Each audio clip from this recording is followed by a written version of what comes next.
Tonight, breaking news as we come on the air. ABC News learning multiple search warrants have been issued in the CEO murder case. Tonight, investigators trying to get into suspect Luigi Mangioni's cell phone, his backpack found in Central Park, and access to the hostel where he stayed with strangers before the murder. ABC News also learning tonight evidence is already being presented to a grand jury as authorities work to get him extradited back to New York. Aaron Katersky standing by with new reporting. Also breaking as we come on the air, the major storm slamming multiple states yet again. The Great Lakes into the Northeast. Whiteout conditions, traffic at a standstill on I-90. Multiple cars off the roads and wind chills below zero. Ginger Z is here. Overseas tonight, the stunning images of a missing American found alive in Syria. He'd been held in prison for months. Tonight, what he says he heard while in his prison cell. And James Longman at former President Bashar al-Assad's private residence and what James was shown underneath the home. Tonight, the new and urgent concern over those mystery drones over the Northeast. The White House says they do not know who's behind this. Lawmakers and authorities telling the White House the response is not enough. One saying, come to New Jersey to see this. President-elect Donald Trump named Times Person of the Year. Trump ringing the opening bell at the New York Stock Exchange. And what the president-elect is now saying about whether he'll be able to lower prices. What he says in that Time magazine interview. And tonight, the president-elect inviting China's President Xi to his inauguration. So will he come? In New York City, thousands of subway passengers stranded for hours, trapped in the subway. They had to crawl out and into tunnels to get back above ground. And now we know what caused this. Tonight, an American zoo with multiple animals coming down with bird flu. A number of the animals have died, and what we've learned. And tonight, our great Made in America Christmas is back.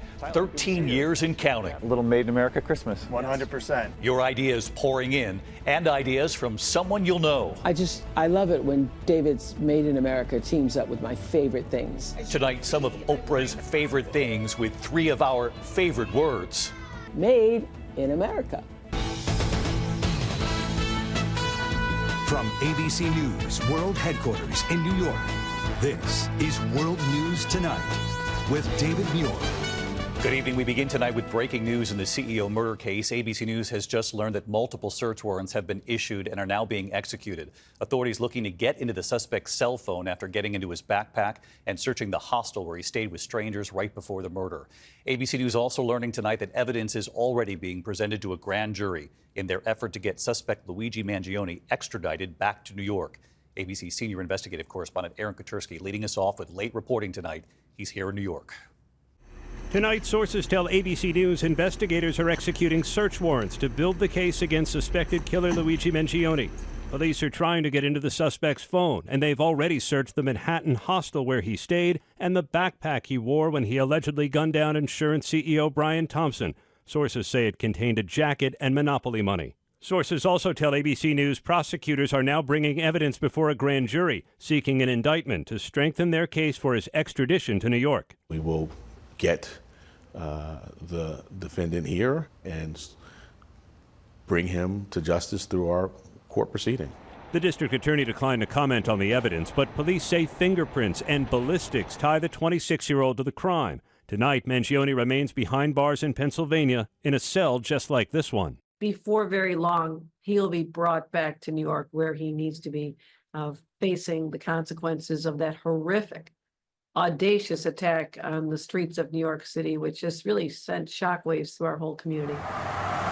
And around the country, it touched a nerve. In Seattle, this chilling message appeared briefly on a road sign threatening other CEOs, the city blaming a private construction contractor. At the University of Pennsylvania, where Mangioni graduated with engineering degrees, an assistant professor appeared to praise the CEO's murder in this TikTok video, saying she's never been prouder to be a professor there. Later saying she was regretful and doesn't condone violence. Tonight, a woman who knew Mangioni in early 2023 while they were living in the same dormitory in Hawaii tells us she was stunned to learn he was arrested for murder. I was extremely shocked. I was like, wow, I was next to someone who did something so horrible. He was kind.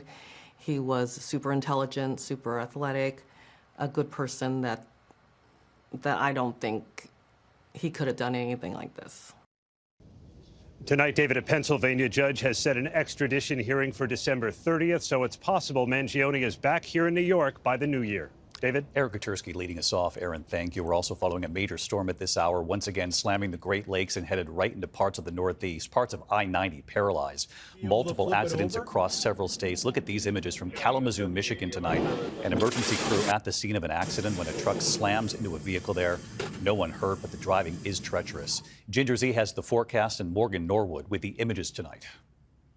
Near blizzard conditions. Tonight, the Great Lakes hammered with their third major whiteout in the past 2 weeks. South of Buffalo, jackknife tractor trailers spinning their wheels, ditches littered with cars, even plow trucks couldn't stay on the road. Not far from there, drivers barely able to see the road on Interstate 90 in Hamburg. Residents in Buffalo opening garage doors to massive snowdrifts. The system coming on the heels of a powerful storm that hammered the Northeast overnight. Drivers plowing through deep waters inside Boston's Ted Williams Tunnel. This latest system, fueled by frigid air flowing over the warm Great Lakes. Just look at the St. Joseph Pier and Lighthouse on Lake Michigan, completely encased in ice. And David, we are certainly feeling that cold right here in New York City. Tomorrow's wind chill, David, just 15 degrees. Morgan Norwood with us. Morgan, thank you. Let's get right to Chief Meteorologist Ginger Z tracking it all again tonight. Hi, Ginger. Hey, David, more than 30 inches of snow from lake effect in Orchard Park, New York. Just one of the spots that got slammed in the last 24 hours or so. And now the streamers are still coming in from Petoskey, Michigan, down to Grand Rapids, just north of Buffalo, over to south of Watertown. So those are going to stay, those warnings, at least through tomorrow. An additional 6 to 12 inches on top of what you've already had in some of those places. Now there's also going to be the chill. The frost alerts all the way to southeast Georgia. It's some improvement. Chicago 0, which is better than this morning, which was sub-0. But you see those over the Northeast, and then the big pattern shift for the West Coast. This is going to be a lot of rain for Northern California, but helpful humidity for that Franklin fire, David. Let's hope so. Ginger Z back with us tonight. Ginger, thank you. We turn overseas tonight into Syria and to the stunning images today. The missing American found alive in Syria after 7 months in captivity. Travis Timmerman had been taken in by a Syrian family after the president fled, the family caring for him and giving him a place to sleep. In this video right here, appearing to be in good health, and when asked his name, answering Travis. We have learned he is a Missouri native who had gone missing nearly a year ago. Tonight, what he reveals here, what he heard in that prison while being held in his cell. And tonight, our James Longman making his way to one of former President Bashar al-Assad's homes, and what James was shown underneath that home. James Longman from Syria, again tonight. These are the first images tonight of a missing American found alive in Syria. Travis Timmerman seen laying down, surrounded by a group of men. This was the room he was found, lying in this corner here as he was lying under the blankets. The Missouri native was found walking barefoot in the street following the fall of the Assad regime after rebel fighters broke him out of prison, where he'd been held for 7 months. I was imprisoned in a cell by myself, and in the early morning of this Monday, or the Monday of this week, they took a hammer and they broke my door down. Timmerman vanished from Hungary earlier this year and says he was arrested after illegally crossing into Syria from Lebanon on a Christian pilgrimage, describing the horrors of life behind bars in Syria. Did you hear the voices of torture for Syrians in the prisons? Yes, I could hear the interrogations and the beatings. Late today, I spoke with Timmerman's mother Stacy and stepfather Richard. Happy tears. Yeah. I said, it was great. I'm like, this is going to be the best Christmas ever. Timmerman was initially mistaken for Austin Tice, the American journalist kidnapped 12 years ago near Damascus. Tice's parents, Mark and Deborah, speaking with our Lindsay Davis late today. We're feeling very hopeful. We're waiting, and not exactly on pins and needles, but just very expectantly. While Assad's government detained innocent people and tortured dissidents, the dictator was living a life of extreme luxury. We visited Assad's abandoned presidential palace. It is huge. It'd be impossible to show you around the whole thing. It's like 5-6 stories, all clad in expensive stones and marbles. And today we visited his private home, finding papers and photographs scattered about, and an extraordinary discovery underground. I'm walking under this vast tunnel under Bashar al-Assad's home, and it strikes me, why would any legitimate ruler need an escape route out of their own home? I mean, look at this door. It's huge. What we do know, Assad did escape, now living in Russia. That American found alive today here in Syria, David, has given real hope that Austin Tice may also be found alive here too. David? James Longman and our team in Syria, just extraordinary work. Thank you. Back here in the U.S. tonight, the growing concern at this hour from lawmakers amid these mysterious drone sightings in the Northeast. The White House today downplaying any potential threat to Americans. But local officials say the response has not been enough, telling federal authorities to come to New Jersey to see the drones yourselves. Here's Ariel Reshef. For weeks, those ominous drone sightings in the skies over the Northeast. But tonight, the White House, FBI, and Homeland Security downplaying any potential threat. We have no evidence at this time that the reported drone sightings pose a national security or a public safety threat, or have a foreign nexus. The Biden administration saying many of those so-called drones appear to be manned aircraft operating lawfully.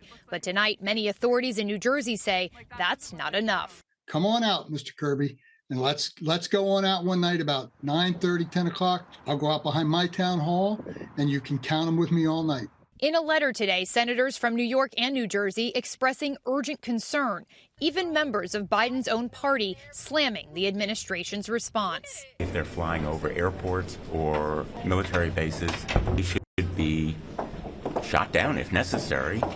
David, still no clarity about where these aircraft are coming from, but in some cases, officials in New Jersey say that there have been swarms of them. The White House says it will continue to investigate. David? Ariel Reshef tonight. Ariel, thank you. Tonight, President-elect Donald Trump named Time Magazine's Person of the Year, ringing the opening bell at the New York Stock Exchange. And tonight, what the president-elect is now saying about whether he'll be able to lower prices. What he says in that Time Magazine interview. Here's Mary Bruce. Tonight, President-elect Donald Trump basking in the glow on Wall Street, ringing the bell at the New York Stock Exchange for the first time. Surrounded by his wife, daughters, Vice President-elect J.D. Vance, and a host of his cabinet picks, Trump celebrating being named Time Magazine's Person of the Year, a recognition he's long cherished. It's been an honor, and every time it's an honor, I will tell you, and thank you very much for doing it. On Wall Street, Trump pledging his commitment to Main Street, promising to deliver on his campaign promise to bring down prices fast. Prices are going to start coming down because people can't afford their groceries, and they're going to be affording their groceries very soon. But in his interview with Time, Trump was asked if his presidency would be a failure if the prices of groceries don't go down. I don't think so, he said. It's hard to bring things down once they're up. It's very hard, but I think that they will. There's nothing political about national security. On Capitol Hill today, Trump's nominee for Defense Secretary Pete Hegseth meeting for the first time with a Democratic senator, John Fetterman of Pennsylvania. It was a wonderful meeting. He's thoughtful. He's independent-minded. Fetterman tight-lipped. Are you considering voting for it? You know, so it's just like it's a conversation. Are you open to supporting him, Senator? Hegseth has been battling accusations of sexual misconduct, excessive drinking, and financial mismanagement. He's denied it all, but several Republican senators today say they're feeling pressured by the Trump team. Do you feel like there's a pressure campaign against people who even throw out concerns? I do, and I think that that's a two-edged sword. The approach is going to be everybody toe the line. And if you want to survive, you better be good. Don't get on Santa's naughty list here because we will primary you. I mean, we are seeing that play out in real time right now with the nominees. And David, one other headline here tonight. Donald Trump has invited Chinese President Xi to attend his inauguration next month, an unusual move. And he also plans to invite other world leaders as well. But tonight we've just learned that Chinese President Xi is declining that invitation, though he could send another high-level official in his place. David. Mary Bruce, live on the Hill again tonight. Mary, thank you. Tonight, President Biden is commuting the sentences of some 1,500 people who were released from prison and placed on home confinement during the COVID lockdown. Biden is also pardoning 39 people convicted of nonviolent crimes. It's the most sweeping single-day act of clemency in modern U.S. history. When we come back tonight, the images in New York City, thousands of subway passengers trapped in the subway for hours. They had to crawl out through tunnels. We now know what caused this. Also, an American zoo reporting multiple animals coming down with bird flu. Several animals have died. Where this is happening and what authorities are saying tonight. And our Made in America Christmas is back tonight. Your ideas pouring in, and help tonight from someone you'll know. Tonight, the images here after thousands of New York City subway passengers were stranded for hours on the subway. An explosion and fire knocked out power at a century-old substation in Brooklyn 24 hours ago. Roughly 3,500 passengers on F trains stuck underground for 2 hours. Firefighters leading passengers off the trains, through the tunnels, and back above ground. No one was hurt. When we come back here, the American Zoo reporting animals infected with bird flu. Several animals have died. And later, our Made in America Christmas, your ideas pouring in tonight. And Oprah is here with some favorite things made in America.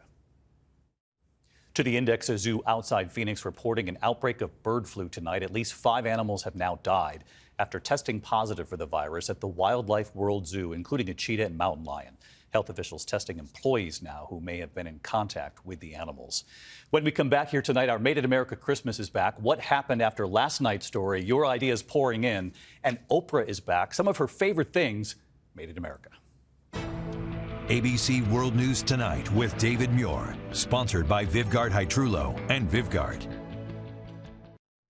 Finally tonight here, our great Made in America Christmas, your one thing under the tree, and your ideas pouring in. And it's become tradition here, Oprah sending in her favorite things made in America too. Tonight, our great Made in America Christmas is back, 13 years and running. Traveling across this country, the small town triumphs, American inventions to go under the Christmas tree. The firefighters, those brothers. All right, let's try this out. They're Made in America heat straps and coats. I'm ready for my upstate winter. 100%. Yeah. Tonight, they tell us already inundated with orders, and we keep going with ideas from so many of you at home and from someone you'll know. Hello, David. 'Tis the season again.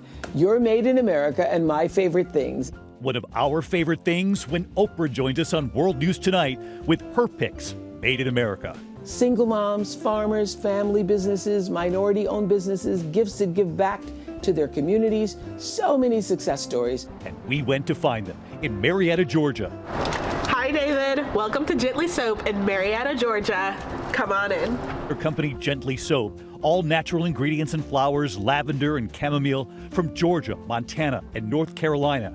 Perfect, she says, for sensitive skin. Our mission was born to find relief from the eczema that I have battled since childhood. Growing up, spending time on my grandparents' farm in Alabama, I was inspired to study medicinal plants in my college greenhouse, which led to creating soaps in my dorm room, and from there, Gently Soap was born. Making more than 130,000 bars of soap this year alone. Using plants only grown and sourced in America. With one goal for her gentle soap. Empower everybody, even Oprah and Santa, to live gently.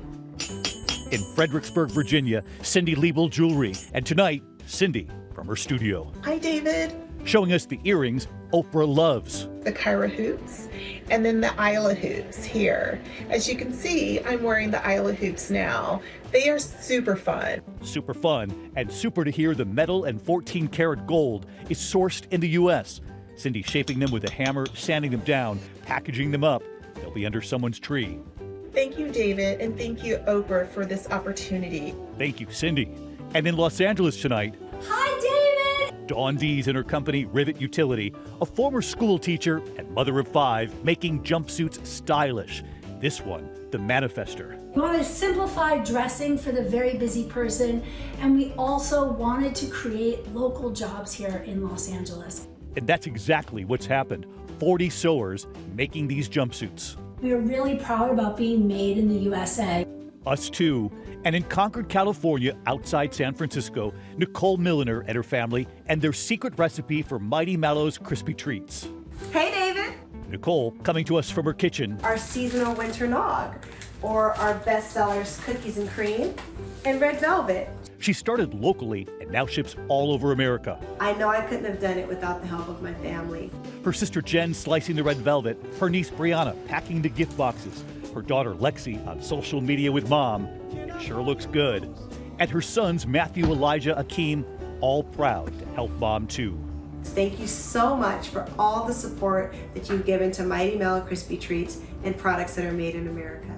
And from St. Paul, Minnesota, the Lovejoy family, 3 generations with their famous Lovejoy's Bloody Mary Mixed Trio. Hey, David. Charles with the flavors. I have our original chimichurri, Thai basil, warms you up in these cold Minnesota winters.